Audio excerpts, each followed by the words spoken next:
बानी पीटीआई जहनी मरीज है। डीजी आईएसपीआर ने बानी पीटीआई को जहनी मरीज करार दे दिया।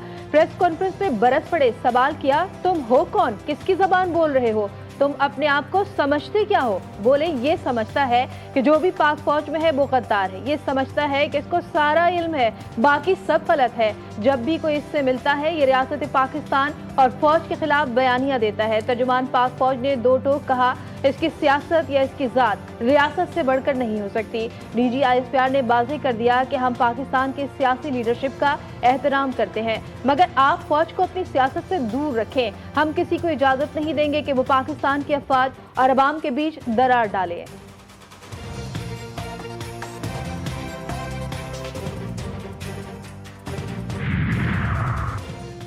बानी पीटीआई से मुलाकात के दरवाजे बंद, मुज़ाकरात के दरवाजे भी बंद। अब इन्हें मजमा इकट्ठा करने की भी इजाज़त नहीं। हुकूमत का दो टोक ऐलान। वफाकी वज़ीर इत्तलात अता तालड़ का बयान।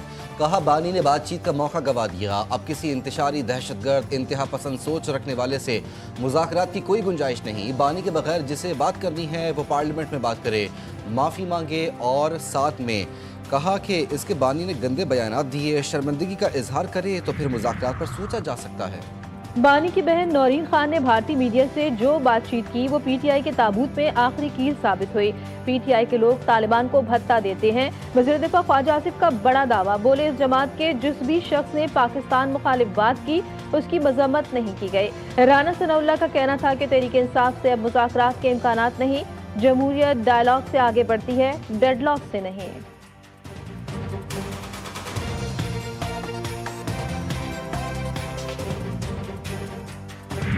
तुम्हारे पास सूबाई हुकूमत है, इसकी बात क्यों नहीं करते? दहशत गर्दी से मुताल्लिक बात क्यों नहीं करते? तुम्हारी सोच फौज के खिलाफ क्यों अटकी हुई है? DG ISPR lieutenant general Ahmed Sharif Chaudhry कहते हैं, क्या खैबर पख्तूनख्वा में दहशत गर्दी ऐसे ही चलती रहे? ये कहते हैं खवारिज को स्पेस दी जाए, टेरर पॉलिटिकल क्राइम गठजोड़ चलता रहेगा। क्या रियासत की सिक्योरिटी पर समझौता किया जा सकता है? हमने सिक्योरिटी से मुतालिक अपना काम करना है। भारत ने हमला किया, ये जहनी मरीज होता तो कशकोल लेकर बातचीत के लिए चल पड़ता। चीफ ऑफ डिफेंस फोर्सेस और सीडीएफ के नोटिफिकेशन पर प्रोपेगेंडा किया। क्या ये आज़ादी इज़हार राय है?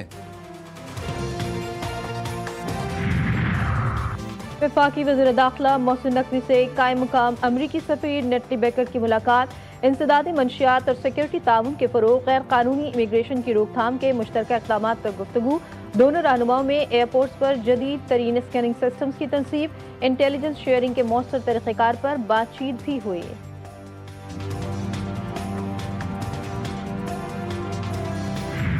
ना जाने और कितनी जिंदगियां मैन होल्स निगलते रहेंगे। जिम्मेदार इदारों की बेहिसी और शहरियों की बेबसी।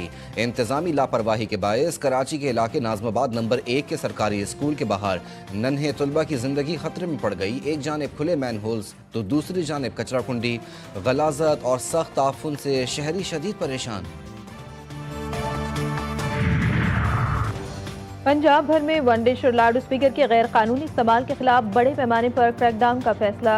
वज़ीर आला मरियम नवाज का कमिश्नर तो डिप्टी कमिश्नर को सख्त कार्रवाई का हुक्म। तक़रीबात में बुलंद आहंग म्यूजिक की रोकथाम। फार्म हाउसेस और ग्राउंड्स में भी वनडिश और लाउड स्पीकर की पाबंदी को यकीनी बनाने की हिदायत।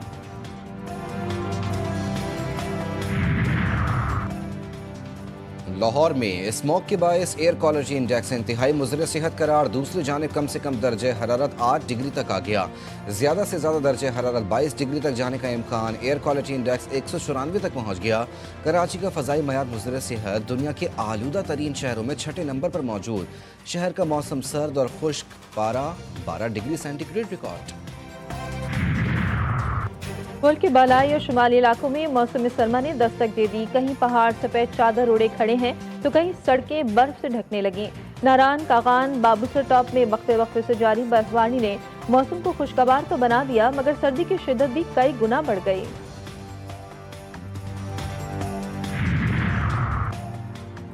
अफगान डेमोक्रेटिक अपोजिशन का ब्रसल्स का दौरा। तालिबान पॉलिसियों पर यूरोप को शदीद इंतबाह। तालिबान की हुक्मरानी अफगानिस्तान को नाकाम रियासत की तरफ धकेल रही है।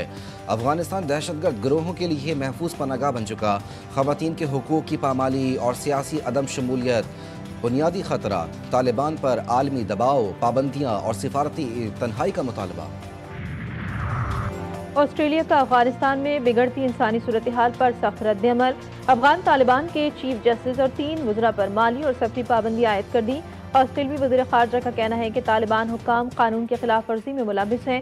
طالبان نے خواتین اور لڑکیوں کے حقوق پر شدید پابندیاں لگائی ہیں۔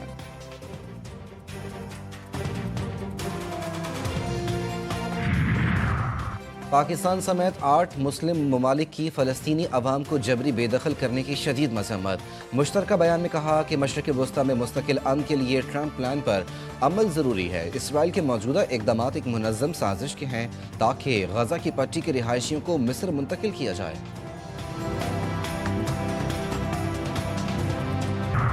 مقبوضہ کشمیر میں بھارتی مظالم اور سنگین انسانی حقوق کی خلاف ورزیاں، اجتماعی سزا ریاستی حکمت عملی بن چکی۔ اقوام متحدہ کے ماہرین نے کھل کر آواز بلند کر دی۔ پہلگام حملے کے بعد کشمیر میں گرفتاریوں، مشتبہ ہلاکتوں اور تشدد میں خطرناک حد تک اضافہ ہوا۔ صحافیوں اور انسانی حقوق کے کارکنان سمیت تقریباً 2800 افراد کو حراست میں لیا جا چکا۔ رپورٹ میں انکشاف۔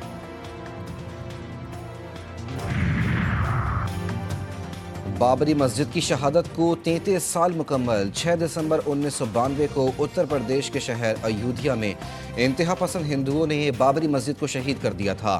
حملہ کرنے والوں میں بھارتیہ جنتا پارٹی، راشٹریہ سوئم سیوک سنگھ، وشوا ہندو پریشد اور بجرنگ دل کے کارکن شامل تھے۔ مسلمانوں کی طرف سے شدید احتجاج اور مزاحمت کی گئی۔ فسادات کے نتیجے میں 2000 سے زائد مسلمان شہید جبکہ ہزاروں زخمی ہوئے۔ شہید کی جو موت ہے وہ قوم کی حیات ہے۔ میجر شبیر شریف شہید کی 54ویں برسی آج منائی جا رہی ہے۔ شہید کی مزار پر پھول رکھنے کی تقریب فاتحہ خوانی کی گئی۔ ISPR کی طرف سے دشمن کے متعدد حملوں کو ناکام بنانے پر شہید کو سلام۔ وفاقی وزیر داخلہ کا بھی شہید میجر کو بے مثال جگت پر خراج عقیدت پیش۔ محسن نقوی کا کہنا تھا کہ شہید نشان حیدر دفاع وطن کی روشن علامت ہیں۔ کشمیری بازار لاہور کے عین وسط میں مغلیہ دور کی آخری یادگار کے طور پر قائم سنہری مسجد اپنے منفرد ڈیزائن کے سبب مغلیہ فن تعمیر کا اچھوتا شاہکار تصور کی جاتی ہے۔ بلند چبوترے پر قائم یہ مسجد 1750 سے 1753 کے درمیان احمد شاہ بہادر کے دور میں پایہ تکمیل کو پہنچی۔ انگریز دور میں بسائے گئے شہر ایبٹ آباد میں تاریخی مقامات عہد رفتہ کا حصہ بننے لگے۔ قدیم اور قیمتی ورثہ لاک ہارٹ ہاؤس بھی ویران پڑا ہے۔ تاریخی بنگلہ 135 سال قبل کبھی برطانوی فوج کے کمانڈر ان چیف کی رہائش گاہ تھا۔ معروف نعت خواں اور سوز خواں سید ناصر جہاں کی برسی۔ ناصر جہاں کا کلام سلام آخر مجلس شام غریبہ میں نشر ہوتا ہے۔ کلام گھبرائے گی زینب بھی مجالس شام غریبہ میں پڑھا جاتا ہے۔ حکومت پاکستان نے ناصر جہاں کو صدارتی تمغہ عطا کیا۔ ایشیز سیریز کا دوسرا ٹیسٹ برسبن میں جاری۔ آسٹریلین ٹیم کے ٹیل اینڈرز نے پہلی اننگز میں انگلینڈ کی مشکلات بڑھا دیں۔ آسٹریلیا نے پہلی اننگز میں برتری حاصل کر لی۔ انگلینڈ کے بالرز کے لیے آسٹریلین ٹیل اینڈرز کا شکار مشکل ہدف بن گیا۔ تیسرے دن کھیل کا آغاز آسٹریلیا نے 378 رنز 6 کھلاڑی آؤٹ سے کیا تھا۔ انگلینڈ کی ٹیم اپنی پہلی اننگز میں 334 رنز بنا کر آؤٹ ہو گئی تھی۔